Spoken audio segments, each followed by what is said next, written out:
They're trying to engineer this American manufacturing renaissance. They're trying to cause a jobs boom. That is not happening, right? Economists say at best that effort is off to a slow start. But at worst, it's actually backfiring completely, that it's been counterproductive. Because first of all, you're causing a lot of uncertainty, right? A lot of businesses, they don't know where tariffs are going to be. And so they're kind of paralyzed. They're not hiring at all.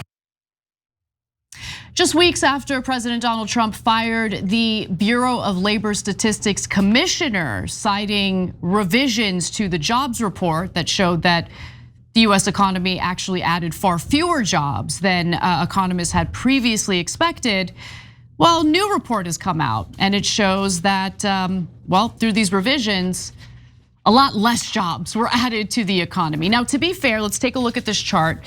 What this chart shows you are the revisions that cover March of 2024 through March of this year. So the bulk of the data does have to do with, the Biden administration, or comes from the era when Biden was still president. Now, the new data also shows that employers added 911,000 fewer jobs in that time period than previously expected. That's what the revision is. And that implies that the economy only added 850,000 jobs during that time, which is half as many as previously reported. So this is the second unusually large annual revision in a row, and that is not a good sign. That is not a good economic indicator. So the 2024 benchmarking process lowered the estimate of job growth by nearly 600,000 jobs. And then the 2025 revision would be the largest since 2009 in percentage terms. The adjustments are often larger during turning points in the economy, when surveys struggle to keep up with rapidly shifting patterns of hiring and firing. And look, the downward revisions were pronounced in specific sectors, right? So you saw revisions across the board, but where you saw more of a revision is in the services sector. So the leisure and hospitality sector added 176,000 fewer jobs than previously believed. The retail industry now appears to have lost jobs during the period covered by the revision. Again, that's from March of 2024 to March of 2025, rather than eking out a narrow gain. And then there are some warning signs of the economy slowing that we saw last week, for instance. So on Friday, the Bureau of Labor Statistics reported that employers added just 22,000 jobs in August, and that the unemployment rate had edged up to 4.3%, its highest level in nearly 4 years. And look, while this big revision that we're sharing with you today, again, covers most of Biden's last year in office and a few months from Trump. The fact of the matter is Trump's tariffs are absolutely beginning to have a real impact on the US economy. And if you don't believe me, here are the goods. That was a dismal jobs report on Friday, but it was especially grim for those industries most exposed to tariffs, right? So look at mining and logging. Lost 6,000 jobs in August alone, 7,000 lost in construction. Manufacturing and wholesale trade losing 12,000 jobs apiece in 1 month. And this month was not an anomaly.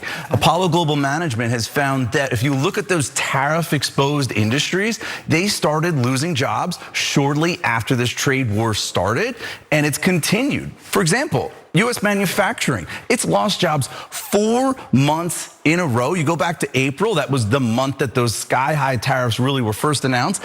Employment was unchanged during that month. So this is, of course, the exact opposite of what the White House is looking for. Now, you might have noticed that Trump isn't lashing out the same way he did not too long ago when it came to the Bureau of Labor Statistics commissioner, when other revisions had been made to previous jobs reports. It's probably because he finally realizes that it is certain that the Federal Reserve is going to lower interest rates because the job numbers are sluggish. But Cenk, this is also a really bad sign because these tariffs come at a time when AI is emerging and replacing a lot of workers, especially entry-level workers. Coders, by the way, in Silicon Valley are losing their jobs at a record pace. So things aren't really looking good for our economy.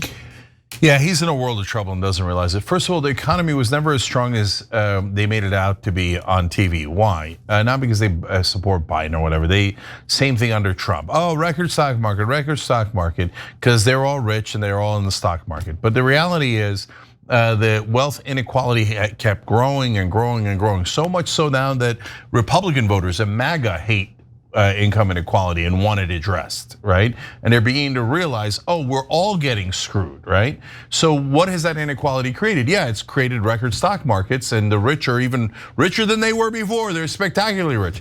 But the rest of us can't afford the mortgage, can't afford a $400 hit in any given month, and the list goes on. And it only gets worse, it never gets better. Houses get even more unaffordable, prices at the store get more unaffordable. And then we have callous guys like Biden and Trump saying, so what, buy less Barbie dolls, so what, okay?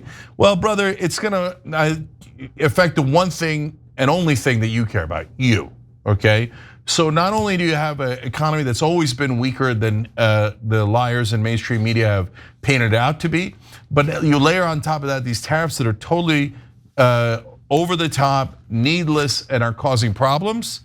But then when the AI unemployment numbers hit, that it hasn't started yet. But my sense of it is, it's going to be a tsunami. You're going to see unemployment like you've never seen in your lifetime. And when that happens, Trump is unprepared. He's not going to know what to do. His polling is going to absolutely crater. He's going to be hated. And then what does he do? Then does he try martial law? Does he try to take over the streets? Because this guy doesn't know anything about the economy. He's never known anything about it. So it's only going to get worse from here, not better. And you can quote me on it. And if I'm wrong, come back and tell me. I hate scams, especially the ones that target seniors, and Medicare's chock full of them. Between commission-hungry brokers and thousands of confusing plan options, most seniors aren't on the best plan for them. That's why I partner with Chapter. They're fully independent and they work for you, not the insurance companies. That's really important. They can review all your options in under 20 minutes, and the average senior they help saves over $1,100 a year. And the best part of it is, it doesn't cost you a thing. So if you're turning 65, call the number on the screen to connect with a Chapter advisor today. Every time you ring the bell below, an angel gets his wings. Totally not true, but it does keep you updated on our live shows.